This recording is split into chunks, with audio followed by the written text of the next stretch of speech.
Brazil, close to 7,000 indigenous people demonstrated to denounce Bill 191, which aims to free up indigenous lands from mining.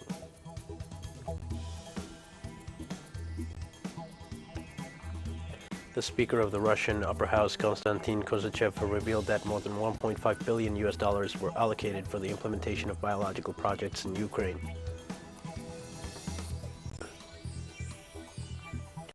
At least 24 people died in landslides and flooding across the central and southern Philippines after a storm dumped heavy rains.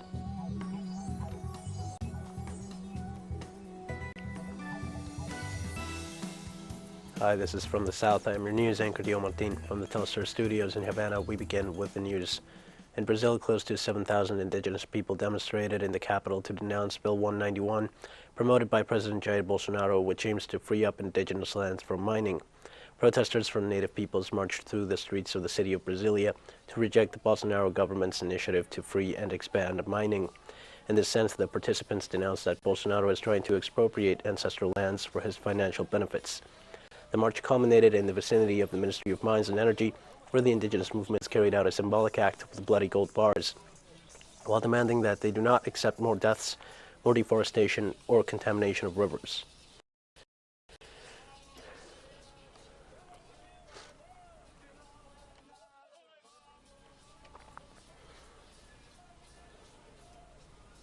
Argentinian grain transporters began a national strike to demand an update of their service rates in the midst of shortages and the increase in diesel prices. The strike follows the lack of response to negotiators for an update of the national grain fire tariff that take the real fuel price into account. The strikers said that fuel prices rose in 15 days from the equivalent of $1.07 to $1.87 per liter. They also denounced that the lack of fuel supply makes it impossible for them to continue working under reasonable conditions. The strike is meant to last until their demands are met.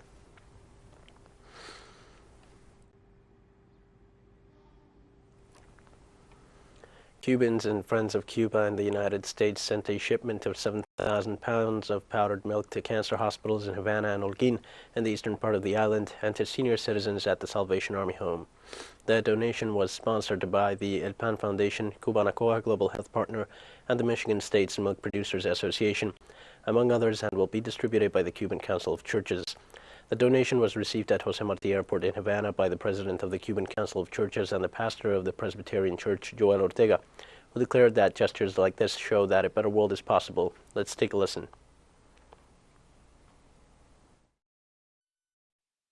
Today we are showing to the world that a better world is possible. Today, Saving Life campaign and El PAN and the Cuban Council of Churches are together in this beautiful effort. But behind of all of this, there are many, many individuals, anonymous people, that they are sending much more than a milk to Cuba. They are sending their love, their solidarity. They are standing with our people that is being strongly for more than 60 years against the most injustice and unhuman blockade ever in the human history. The coordinators of El PAN Project, Feliz Charpe, and of the Savings Life campaign, Mark Friedman, delivered the donation at the Havana terminal and had these words. It's such a pleasure to be here today in Cuba, celebrating with the Cuban people as we bring hope. Project El PAN was born during the pandemic as a result of the economic and food crisis that was created by the pandemic and policies of the United States towards Cuba. We are dedicated to supporting our family members and friends here in Cuba, and are also committed to continuing to push for the normalization of relations between Cuba and the United States for the good of both countries. And it's time to begin and continue the process of normalization that President Barack Obama started. It's time. The Cuban people have suffered long enough. Today we celebrate another victory launched by El PAN, the arrival of powdered milk in Havana. In addition, I am happy to announce the launching of our next medical aid campaign to Cuba to raise $125,000 in the United States to purchase 4 anesthesia machines, 60 cases of sutures and surgical instruments, and equipment for the Calixto Garcia Hospital.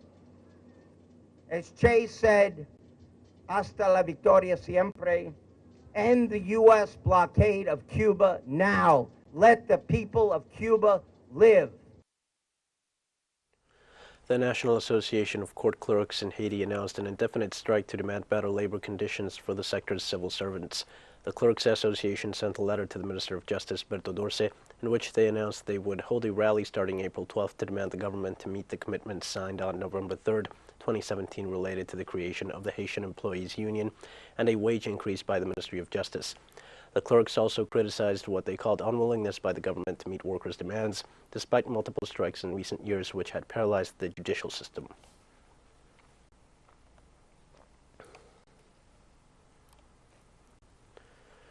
The former president of Bolivia, Evo Morales, called to defend the unity of the social forces in the country against divisive attempts. During his Sunday program on radio, Cabo Sachun Coca, the leader of the socialist movement, urged people to defend unity with truth and honesty against the constant attempts of radical sectors that massacred the people during the de facto government of Áñez to foment betrayal and division within the social movement.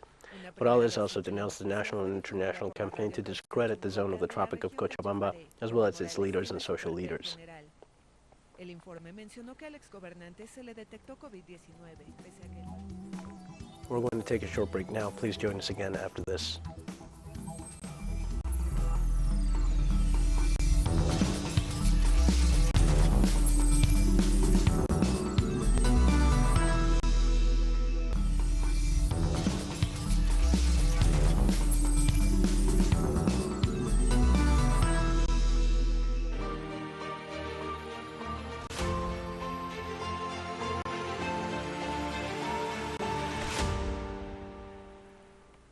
Hi, and welcome back to From the South. The Speaker of the Russian Upper House, Konstantin Kozachev, revealed that more than $1.5 billion were allocated for the implementation of biological projects in Ukraine.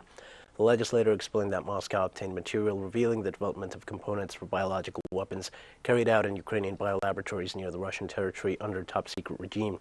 And he added that the funding of biolabs was carried out within the project initiated by the Pentagon Biological Threat Reduction Program until 2024, and also through the Ukrainian Science and Technology Center. The instructions given by the Ukrainian Ministry of Health on the disposal of stocks of dangerous pathogens as of February 23rd demonstrated attempts to cover up traces of biological activities carried out for military purposes.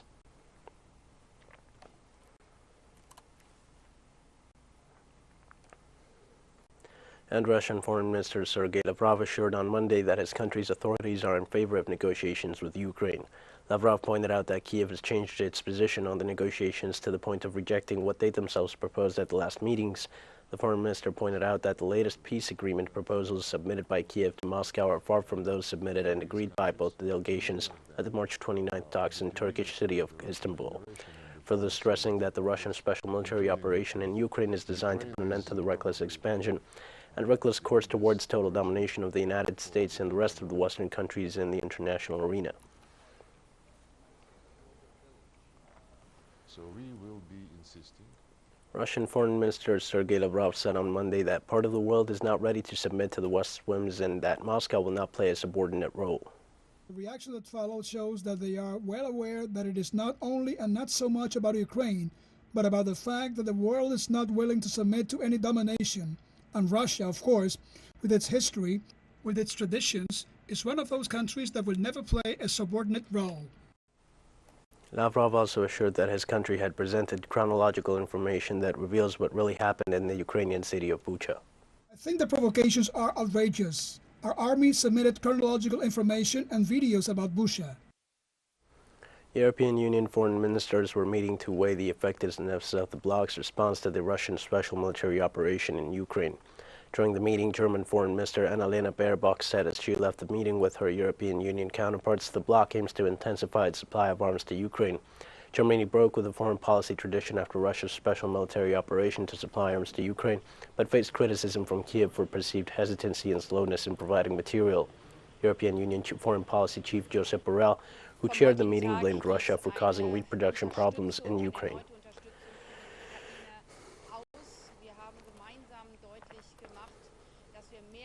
The Donetsk military spokesman Edward Bazurin informed that the main Ukrainian military grouping concentrated on the Donetsk and Luhansk territories were targeted with an offensive clampdown. Preparations are already underway to completely encircle the main grouping of Ukrainian troops. According to preliminary reports, the grouping is estimated at between 90,000 and 100,000 soldiers. These are the most combat-ready units that Ukraine has at this time. If it does not surrender to their complete destruction, Ukraine could lose their army.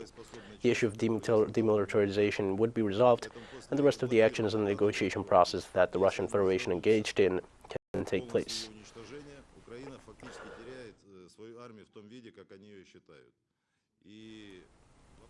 On Monday, French President Emmanuel Macron and his far-right challenger Marine Le Pen traded barbs as they began a final fortnight of campaigning ahead of a runoff vote. As the top two finishers, they advanced to their second round, scheduled for April 24th. The Macron-Le Pen duel is a replay of the 2017 election final, from which Macron emerged victorious with 66% of votes. This time, however, polls suggest margins of error that make Le Pen's victory possible. Macron has said he is prepared to raise the state pension age from 62 to 64 rather than 65 as his campaign program pledged to avoid too many tensions and build a consensus. On her part, Le Pen has sought to project a more moderate image in this campaign and has focused on voters' daily worries over inflation. Both candidates will now scramble to woo voters of their defeated first-round rivals.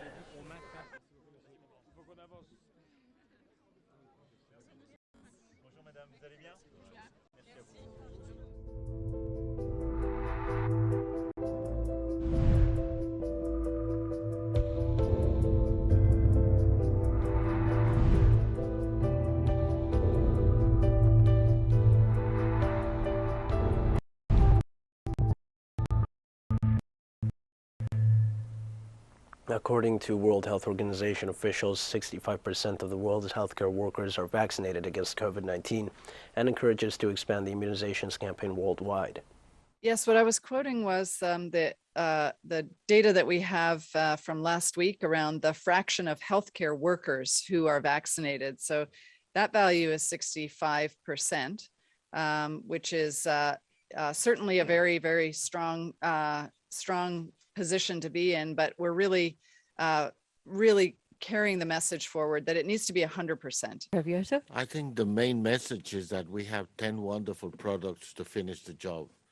And so I think that this is a time everybody should create the consciousness that the best way to be able to finish the pandemic is for all of us to get vaccinated.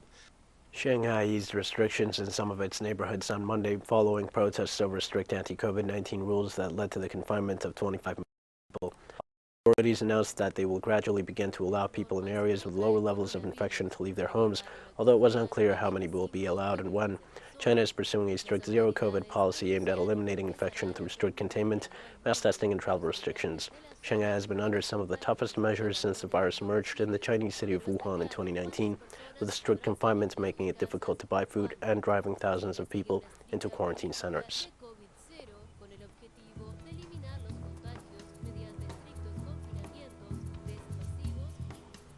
We have more news coming up after one final short break. Please stay with us.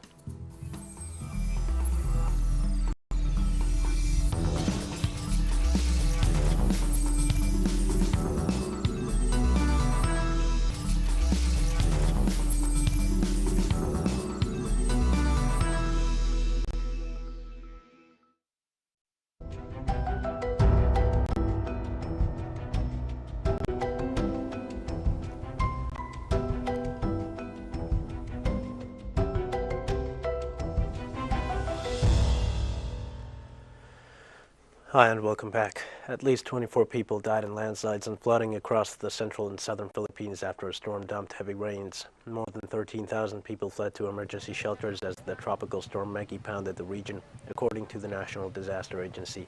The central province of Leyte was among the hardest hit, with landslides leaving 21 people dead in 4 villages. Baybay City Disaster Office Reyes Austero said Leyte's death toll adds to another 3 people killed on the main southern island of Mindanao, the National Disaster Agency reported.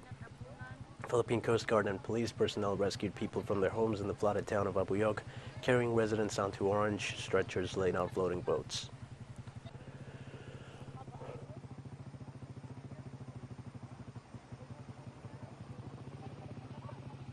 Social solidarity is among the means used by the Syrian people to face and overcome the difficulties caused by the war and the Western blockade, a method that gained strength during the Muslim fasting month through the many initiatives to assist the most vulnerable families in Syria. Let's take a look.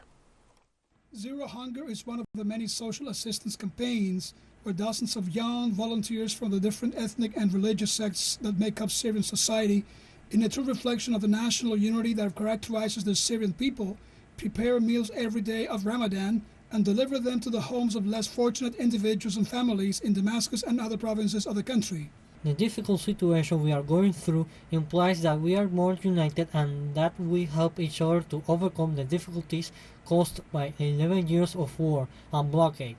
And through this initiative that reaches the affected families, we seek to root the humanitarian values of Ramadan and consolidate the unity, love and solidarity that characterize our people. It is very beautiful to see the young people of the country unite to fulfill this noble humanitarian mission on a voluntary basis, which is a matter of setting the good virtues of the roots that characterize our society, in particular to feel the suffering of others and try to help them. This initiative by charitable associations developed with their own resources and with the support of the government and the civil society, a humanitarian work that reaches thousands of Syrian families equally and without exception, victims of the war, the blockade, the occupation and the systematic theft of Syria's natural resources, applied as denounced by the government and citizens of the Arab countries by the same states that claim to defend human rights. Our association of 10 years has not stopped offering assistance to war victims, and it does it thanks to support basically of civil society. And although this year is harder than previous years due to high inflation and rising prices, civil society continues to support our humanitarian work. We as volunteers do not feel tired because we are working to help others and for the good of others, based on the fact that Ramadan is the month of kindness, in which we bring this kindness to our brothers and sisters in need. Kindness is one of the characteristics with which Muslims in Syria and around the world identify the month of Ramadan. It is a kindness that Syrians materialize through acts of solidarity and mutual aid, showing that they remain united in the face of adversity, and that just as they defeated international terrorism with their unity, they are now capable of resisting and emerging triumphant in the face of Western economic warfare.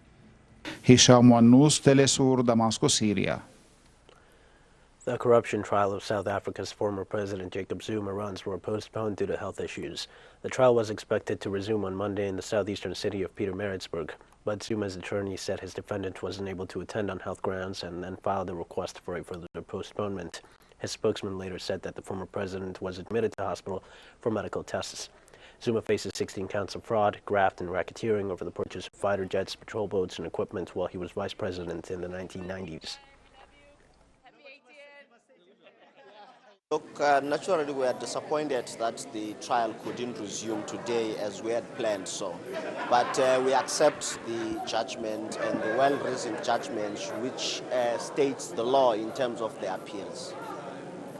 So I woke up today with this medical emergency that doctors had to attend to.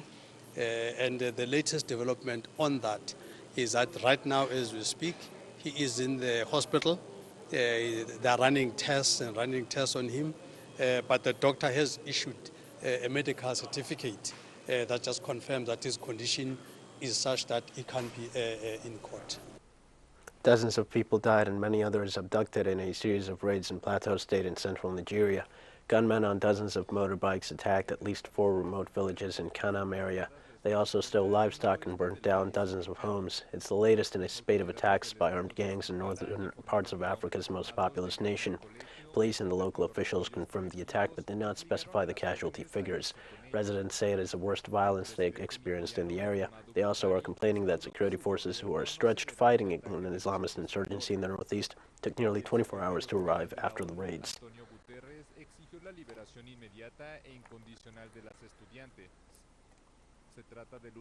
The United Nations High Commissioner for Human Rights, Michelle Bachelet, said Monday that the international legal frameworks which should protect everybody without discrimination still render older persons invisible.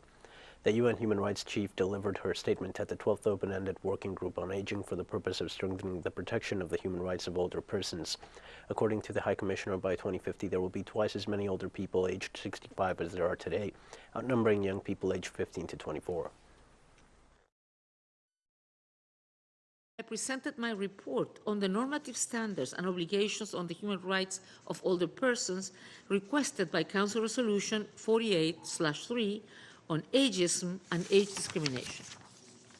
And the key findings and conclusions come as no surprise.